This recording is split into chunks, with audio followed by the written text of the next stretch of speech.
Brothers and sisters, I can't shut up. Well, brothers and sisters, I'm going to tell you everything you need to know about getting older because I am an expert on getting older. I've been doing it my whole life. That's right. I recently celebrated a birthday, and it wasn't a big deal. It wasn't one of the birthdays with a 0 at the end. It was a 0 plus 1, so it's not really a big deal. But, you know, in our culture, we sort of celebrate birthdays. Every year, we celebrate the fact that we survived another year around the sun.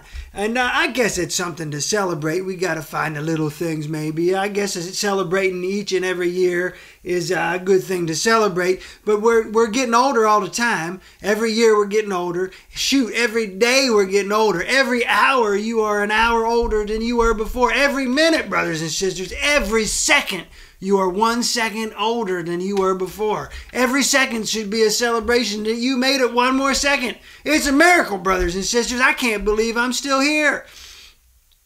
So, brothers and sisters, I'm okay with getting older. I don't have a problem with getting older. I'm sort of excited about it. I like getting older. My whole life, I've wanted to be one of those wizards. You know, I sort of always wanted to be Gandalf, or, you know, Dumbledore would be okay too. I'm really excited about, you know, getting older, and my beard's getting whiter and whiter all the time. The kids, they keep pointing it out. You know, hey, Pops, your beard's getting pretty white. And, you know, I'm okay with it because I've always wanted to be a wizard. I guess the problem is, you know, I can get myself a wand and my beard's turning white, but the problem is my hairstyle choice. You know, this particular hairstyle choice I have, I am bald, and it's a choice, brothers and sisters. I choose this hairstyle. So most of the wizards I've seen, you know, they got the real long hair. So I'm going to have to do something about that. But otherwise, I'm pretty excited about getting older. I'm okay with it. I mean, you get older and, you know, you have automatic wisdom, you know, because of the stuff you've been through. So I'm okay with getting older. So, brothers and sisters, I was putting the twins to bed the other night. Right now, they're 4. They're 4 years old right now, and that's an interesting age, you know, when I was putting them to bed. And my little girl, she looks up to me with these big eyes, and she says, "Pops, I still love you even though you're bald." Oh, I looked at her and said, "I still love you even though you're a smart mouth." What are you supposed to say to something like that? How do you respond to that? I love you even though you're bald. Child, this is a hairstyle choice. I'm not bald. I choose to look this way. This is the way I cut my hair because it is freeing and invigorating, and it feels good to have the summer breeze blowing through the non-existent hair follicles. Brothers and sisters, this is a hairstyle choice. So, brothers and sisters, as part of my hairstyle choice, you know, I decide usually in the wintertime to let it grow a little bit. You know, in the summer, I shave it clean with the razor. I shave it clean, but in the winter, I let it grow because I'm going to tell you, even having a little bit of hair up there, it makes a difference. You might not believe this. Well, actually, I know some ladies that do the same thing with their legs in the wintertime. They don't bother, you know, shaving their legs in the winter. You'll understand what I'm talking about. Everybody makes their own decisions about what to shave, and in the wintertime I don't shave my head because it is warmer. I don't know, it is. It might seem silly, but it is warmer in the wintertime to have just that little bit of hair. So I usually use a trimmer and, you know, maybe a number 1. Sometimes I'll get crazy and go to a number 3 and let it really grow. But this past winter, I didn't cut it at all. I just let it go. I was experimenting. You know, I just wanted to see what was there. I was curious, you know. It had been like, Schrodinger's cat, maybe. You know, you don't know if it's alive or dead in the box. Well, I've been shaving my head so long, I didn't know what I had going on. So I just let it go all winter. And I'll tell you, I'm back to shaving. It's just not worth it. It was not a good hairstyle choice. So we're back to shaving the head. I got my spring haircut, brothers and sisters, and I shaved it down. And, you know, it's always a little bit of a transitionary period the first time you're trying to get it back into shape for the warmer season. And I shaved my head, and it was okay. And I shaved it a couple times. We were going on, and Mrs. Brother Jack started giving me a hard time. She said, "You're missing a spot in the back. You keep missing the same spot in the back. It looks dumb," she said. Well, so I held up the mirror. You know how you do. You get a mirror there behind you and the one in front of you, and you're looking in the mirror. I couldn't see anything, so I called her a liar. I said, "I'm not missing any spots. I've been doing this for a long time. I know how to shave my head.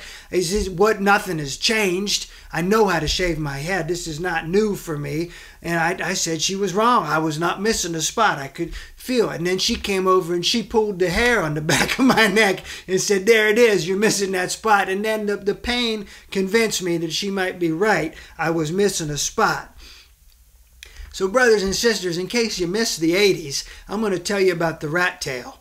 I mean, you may have seen some pictures. I know you've seen pictures of the mullet.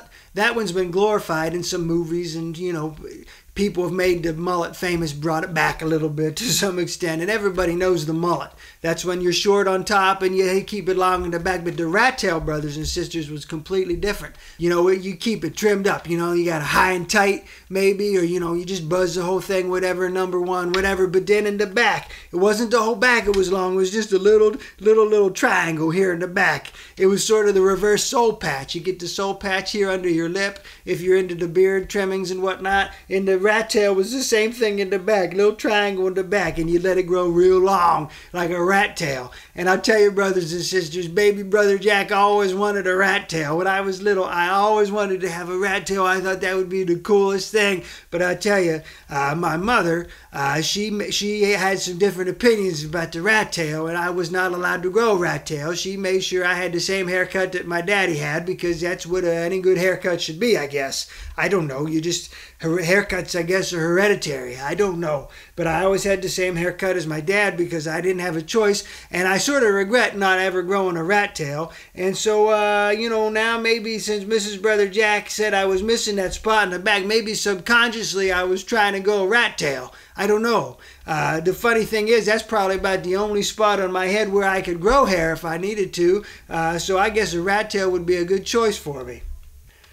So, brothers and sisters, we sat down to work, and I got everything cleaned up. It actually took some help from Mrs. Brother Jack, because I had to get in back here and get that spot. I kept missing the same spot, and it was getting unruly. So she had to get in there with the razor and help me out, and I couldn't get in there. And we finally got it trimmed up, and I figured out what the problem was, brothers and sisters.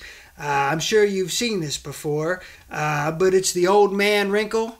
I don't know why it happens, but it seems it doesn't matter your level of fitness. It's not just about being a fat old man. Any old man, you know, you reach a certain point in your life and you start to get a roll on the back of your head. I don't know why that is, but you do get like a wrinkle. Like, you know, you see them on some ugly dogs. They get the wrinkles. And that's what old men get on the back of their heads. You know, you get a wrinkle right across the back and maybe one above it if you got the double wrinkle. I'm working on the double wrinkle, brothers and sisters. I got the double old man roll happening on the back of my head. I don't know when it happened. Somewhere over the winter when I was letting the hair grow, the old man roll just showed up. And then I start shaving here in the spring, and I couldn't do a thing with it. So now, when I want to shave my head, I got to stretch my head up real tall to smooth out that wrinkle so I can get a good shave. Otherwise, I can't get in there. Well, brothers and sisters, that is everything I know about being bald and getting older. Hey, we're all getting older. It's happening to all of us, whether you like it or not. And to tell you the truth, you are older right now than you were when I started talking. It happens. We can't do anything about it. We're always getting older. So there you go, brothers and sisters. God willing and the creeks don't rise. We'll be back to talk to you again soon. Until then, you all be fantastic.